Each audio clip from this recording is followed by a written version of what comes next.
नमस्कार दोस्तों, स्वागत है आपका अपनी YouTube channel Target Civil Services में। आज है 13 दिसंबर और मध्य प्रदेश के डेली करंट अफेयर में आज हम 13 दिसंबर और इसके पहले के जितने भी इंपॉर्टेंट करंट अफेयर होंगे उन पर डिस्कस करेंगे। तो लेक्चर लास्ट तक ध्यान से देखिएगा। तो चलिए स्टार्ट करते हैं हम अपने पहले क्वेश्चन के साथ। तो देखिए, मध्य प्रदेश का तीसरा और इंदौर संभाग का पहला सैनिक स्कूल किस जिले में खुलेगा?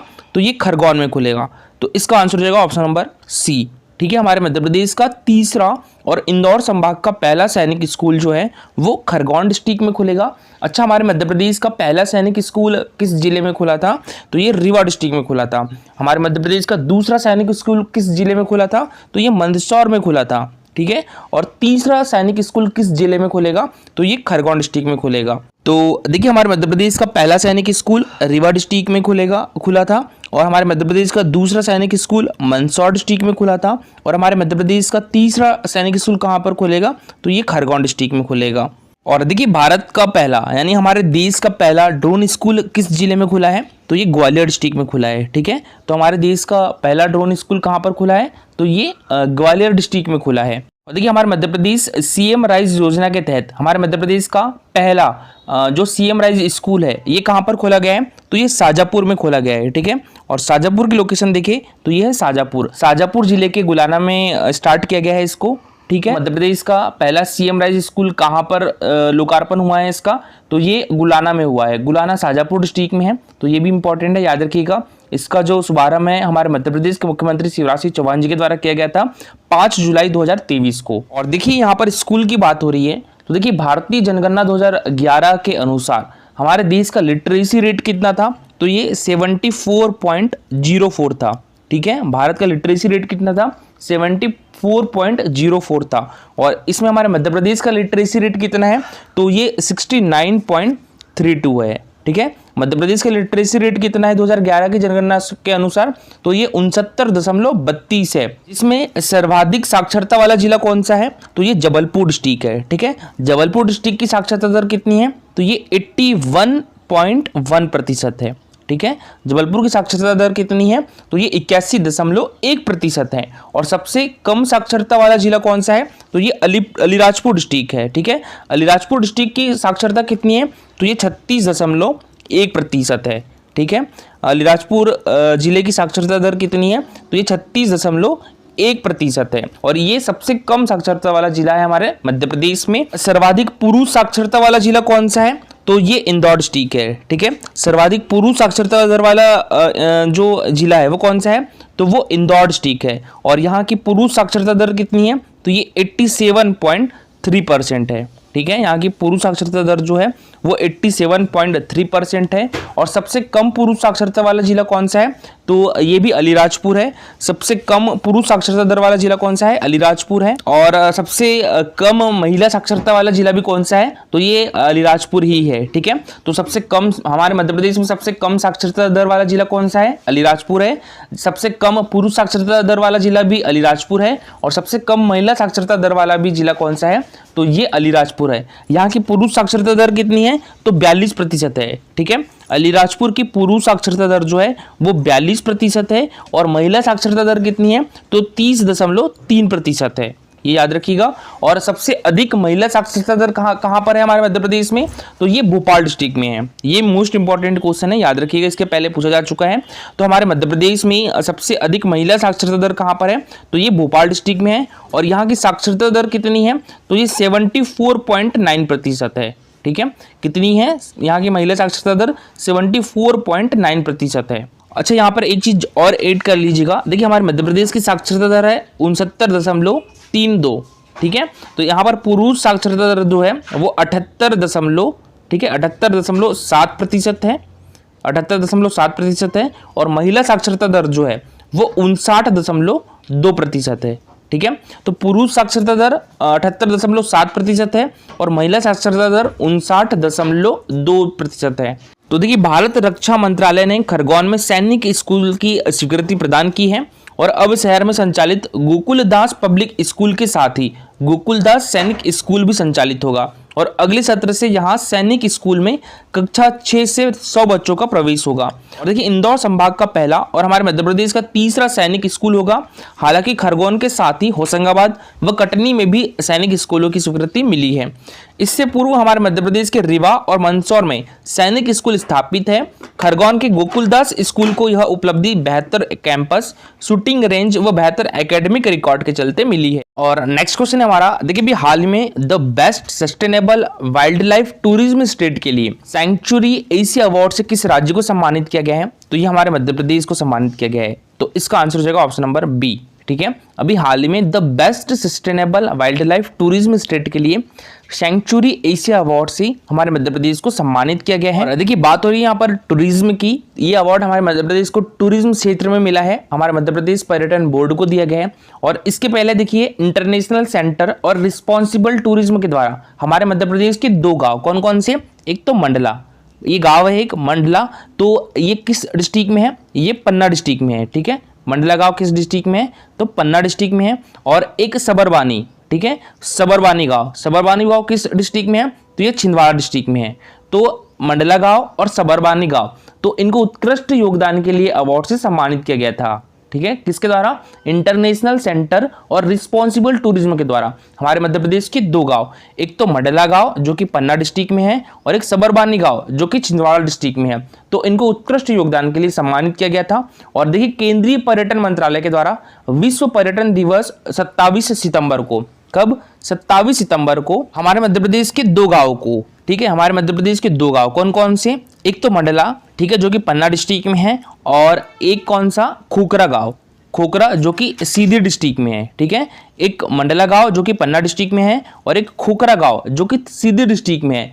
तो जो मंडला गांव है इसको स्वर्ण पदक से सम्मानित किया गया था और खोखरा गांव को कांस्य पदक से सम्मानित किया गया था। ये अलग अवार्ड मिला था मंडला गांव को। ठीक है, तो मंडला गांव को इंटरनेशनल सेंटर और रिस्पॉन्सिबल टूरिज्म के द्वारा भी सम्मानित किया गया था और मंडला गांव को हम केंद्रीय पर्यटन मंत्रालय के द्वारा भी सम्मानित किया गया था। और पर्यटन दिवस कब मनाया जाता है? तो ये 27 सितंबर को मनाया जाता है। दोनों अवार्ड अलग अलग है। ठीक है, याद रखिएगा, ये केंद्रीय पर्यटन बोर्ड के द्वारा सम्मानित किया गया था मंडला जो कि पन्ना डिस्ट्रिक्ट में है और एक खोखरा को जो कि सीधी डिस्ट्रिक्ट में है। और ये जो अवार्ड है एक मंडला और एक सबरबानी छिंदवाड़ा डिस्ट्रिक्ट में है और जो मंडला गांव है ये पन्ना डिस्ट्रिक्ट में है। तो इनको इंटरनेशनल सेंटर और रिस्पॉन्सिबल टूरिज्म के द्वारा सम्मानित किया गया था। और देखिए यहाँ पर हम पद्मश्री पुरस्कार की भी बात कर लेते हैं।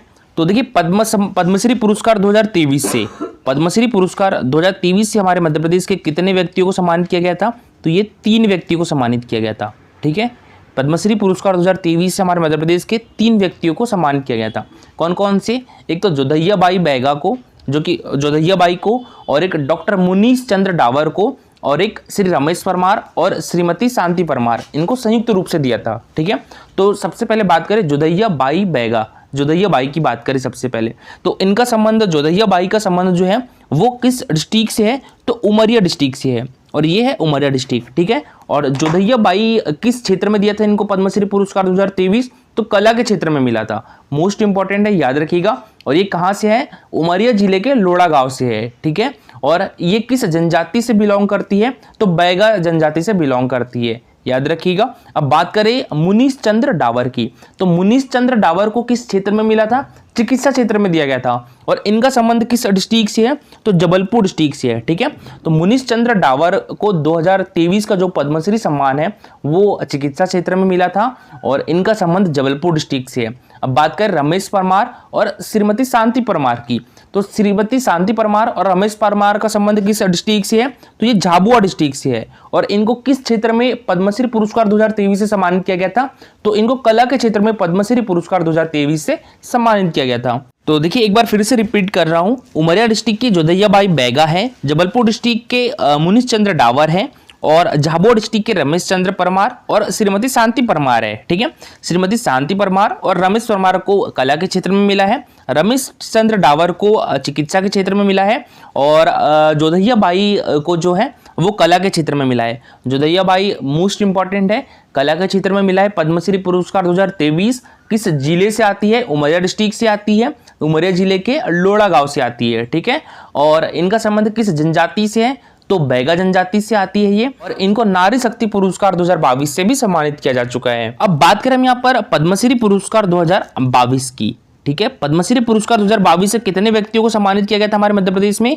तो ये किया गया था 5 व्यक्ति को सम्मानित। ठीक है, पद्मश्री पुरस्कार 2022 से हमारे मध्य प्रदेश के 5 व्यक्तियों को सम्मानित किया गया था। ठीक है, कितने व्यक्तियों को? 5 व्यक्तियों को। कौन कौन से? तो देखिए, सबसे पहले तो यहाँ पर नाम याद रखिएगा, श्री अर्जुन सिंह धुर्वे को। ठीक है, श्री अर्जुन सिंह धुर्वे जी किस जिले से आते हैं? तो ये डिंडोरी जिले से आते हैं। ठीक है, श्री अर्जुन सिंह धुर्वे जी किस जिले से आते हैं? तो ये डिंडोरी से आते हैं, और इनका संबंध जो है वो बैगा जनजाति से है। ठीक है, श्री अर्जुन सिंह धुर्वे का संबंध बैगा जनजाति से है, डिंडोरी से आते हैं, और इनको कला के क्षेत्र में पद्मश्री पुरस्कार 2022 से सम्मानित किया गया था। फिर इसके बाद आप याद रखिएगा, श्रीमती दुर्गाबाई व्याम। ठीक है, श्रीमती दुर्गाबाई व्याम जो है वो भी डिंडोरी डिस्ट्रिक्ट से आती है, और श्री दुर्गाबाई व्याम का संबंध किस जनजाति से है? तो गोंड जनजाति से है। ठीक है, और इनको पद्मश्री पुरस्कार 2023 किस क्षेत्र में मिला था? तो कला के क्षेत्र में मिला था। ठीक है, दोनों याद रखिएगा, 2022 में दोनों याद रखिएगा, डिंडोरी डिस्ट्रिक्ट से श्रीमती दुर्गाबाई व्याम और श्री अर्जुन सिंह धुर्वे, ये दोनों डिंडोरी डिस्ट्रिक्ट से है। दुर्गाबाई व्याम गोंड जनजाति से है, और श्री अर्जुन सिंह धुर्वे बैगा जनजाति से है। और इन दोनों को किस क्षेत्र में मिला था पद्मश्री पुरस्कार 2022? तो कला के क्षेत्र में मिला था। ठीक है, अब इसके बाद नाम याद रखिएगा, श्री राम सहाय पांडे। राम सहाय पांडे का संबंध जो है वो सागर डिस्ट्रिक्ट से है, और इनको भी पद्मश्री पुरस्कार 2022 से सम्मानित किया गया था। ठीक है, तो राम सहाय पांडे को भी पद्मश्री पुरस्कार 2022 से सम्मानित किया गया था, और किस क्षेत्र में? तो कला के क्षेत्र में। इनका संबंध किस नृत्य से है? तो राई नृत्य से है। ठीक है,